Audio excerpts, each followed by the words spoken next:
Welcome to Lay Lake TV. I'm your host, Donna Lee Blankenship, and we're out exploring the towns and communities and the fascinating people all around the Lay Lake area. It's what makes Lay Lake so special. Today, we're going to visit the Lay Dam. Lay Dam is what created Lay Lake way back in 1912-1914 with William Patrick Lay.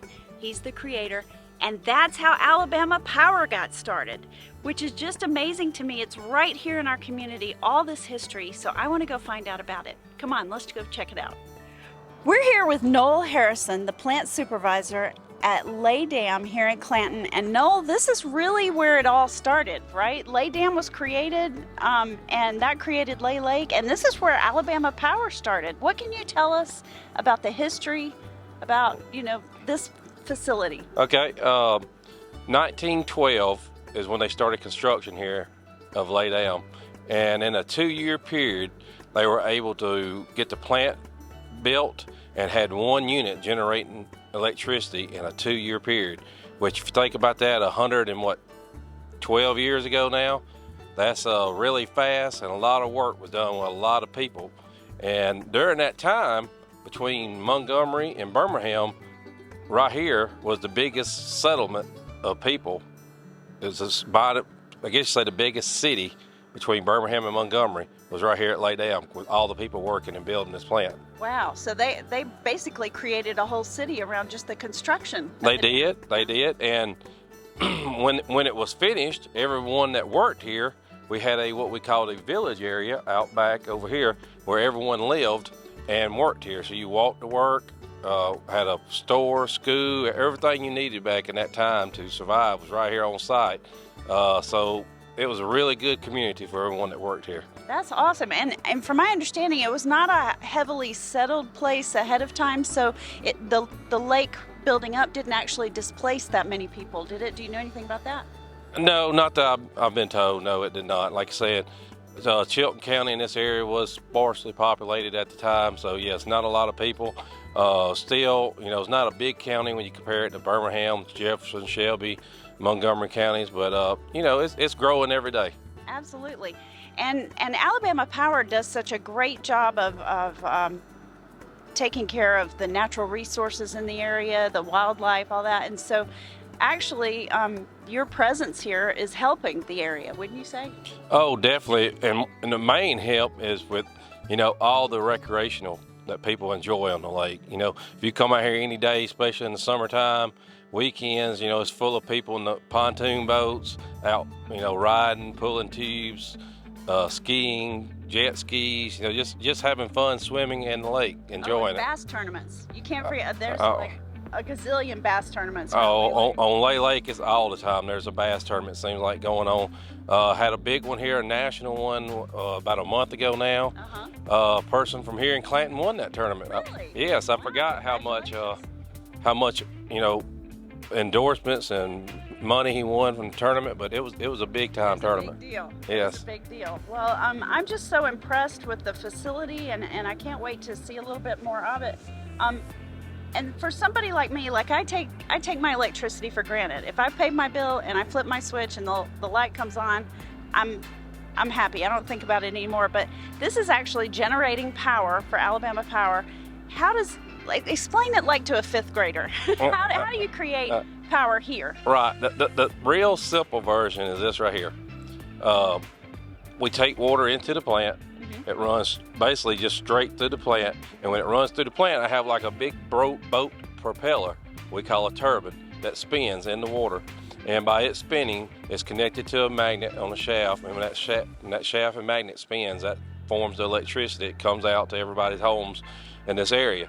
So it's real simple in hydro. Water in, water out, spin a turbine, spin a magnet to make the electricity, and it's real simple. And that's like cost effective, that's like 0 carbon emissions. I mean, it's really one of the better ways to create power. Oh, it is a renewable source, by a great one that's been here 110 years now. Yeah, real sustainable. Like it's yeah, we're looking for another 110 years. That's right, and at least another 110. So what are the benefits of hydropower? I mean, is that it, pretty much what we said, or are there other benefits for hydro? Well, here in Alabama, 2 major benefits is the quickness to respond. So at one of the big plants here in Alabama or anywhere, if they lose a big, say 800, 900 megawatt unit making electricity, well, they need to make that electricity up really quick, because you don't stop watching TV or cut your lights off. You need that power instantaneously. The game. Right, yeah, Alabama-Auburn game will be bad. Yeah. But so in hydro in Alabama, we're here and we're ready in a moment's notice to come online and make up that loss of demand of power. We can be online in like 1 minute making electricity here. That's amazing. From not generating electricity to making electricity, 1 minute at lay down. So that's great for the customer.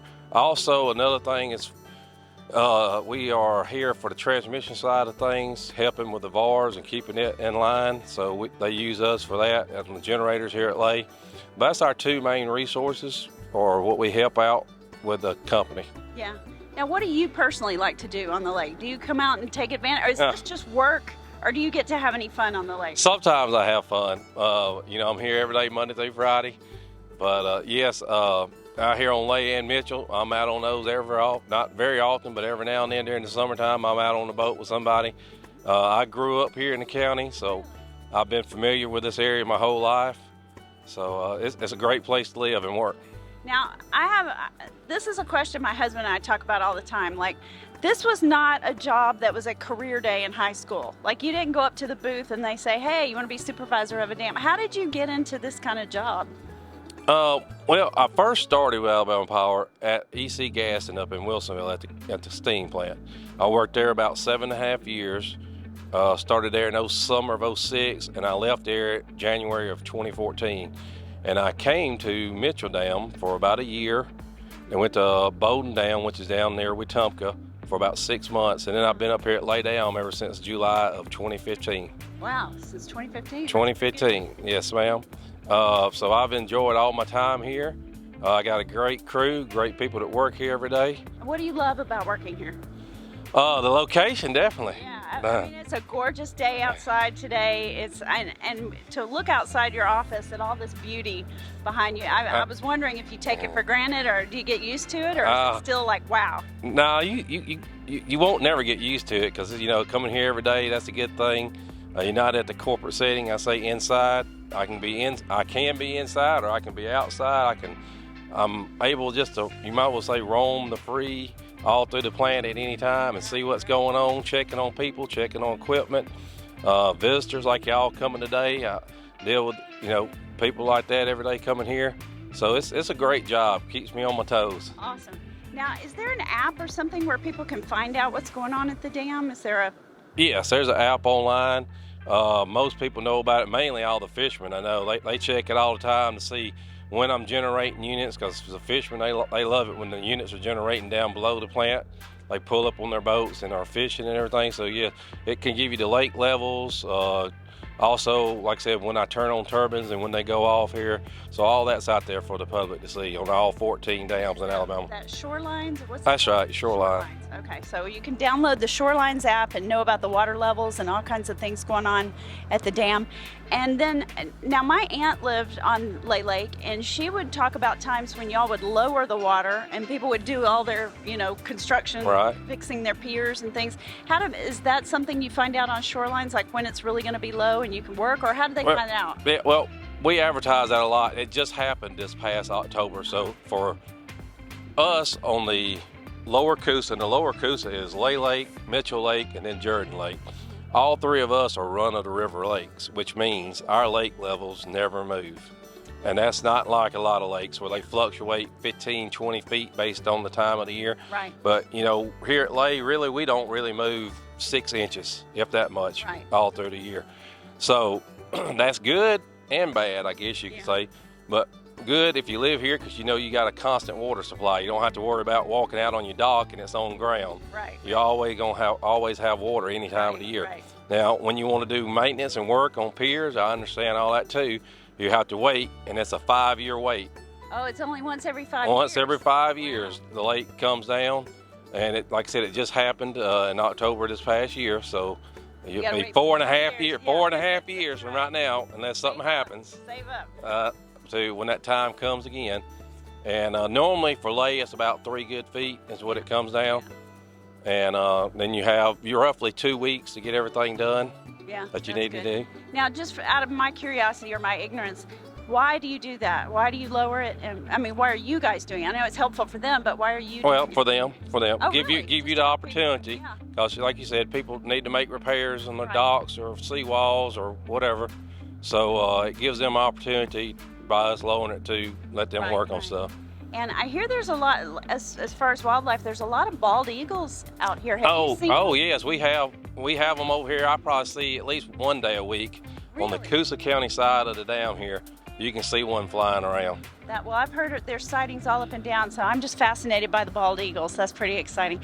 Well, what else can you tell? What do people need to know about the dam? Maybe how they interact with you guys, or any safety, anything? What do people need to know about the dam? Let me go over safety first, because that's always the most important thing. We never want anyone to get hurt. Right. You know, of course, we have warning signs up below the dam and below the dam, warning you about, staying away from the dam, because at a moment's notice, a unit could come on and start making electricity. So that's really dangerous if you're up close to the dam, above or below, because water will start flowing, and you get caught in that current. So you really need to stay away from the dams. You really don't need to come right up on them, because you don't know at any moment it could come on and start running. Right, that's right. That's the most important thing for the public. Blown over, and you don't want to get sucked in. So. That's right. That's right. Safety first. Very good. What else? Another thing, like I said, we are here and we can make electricity here at Lay. About 180 megawatts is what we produce. We have 6 units here. Not sure if everybody knows that, but we have the most units of any dam that Alabama Power runs in Alabama. So that's, something different here. Also, we're the oldest, like we talked about at the beginning. 110 years strong now, running and making electricity. So that's really a lot of historic stuff has went on here at Lay. Yeah, it's hard to imagine that they built a dam in 1912, 1914, I think it was finished, and now it started Alabama Power, and now Alabama Power is like lights up Alabama. I mean, it's huge. Oh, it is. It takes more than this dam, to keep Alabama lit up. Do you know how many hydro plants there are in Alabama? Yes, there's 14. Alabama Power runs and controls 14. On the Coosa River here, there's 7 dams. Over on the Tallapoosa River, there's 4 dams. And on the Warrior, there's 3 dams. Very cool. All right, thank you so much for talking to us today. This has just been fascinating. It's been a beautiful day out, and I appreciate the tour. We're so excited about that. So, guys, remember, safety first. Download your app, Shorelines. You'll know all about the water levels and all about what's going on at the dam. And we'll see you around the lake. We're excited to be here. Thanks. Oh, thank y'all for coming. That was a fascinating tour of the Lay Dam. I hope you enjoyed it as much as I did. I know if you're like me, I just take the power and the electricity for granted. And so it's interesting and fascinating to find out where all that comes from and how important hydropower is for Alabama. It's clean, it's safe, it's fast, it's sustainable, and I so appreciate all that Alabama Power puts in man hours and in money in keeping the ecology of the area, the biodiversity safe for Alabama. If you like this content, follow us on Facebook, on YouTube, check out our Fire Stick and Roku channels, and listen, if you know somebody fascinating that we need to spotlight, get in touch with us. We would love to interview them. So we'll see you around the lake.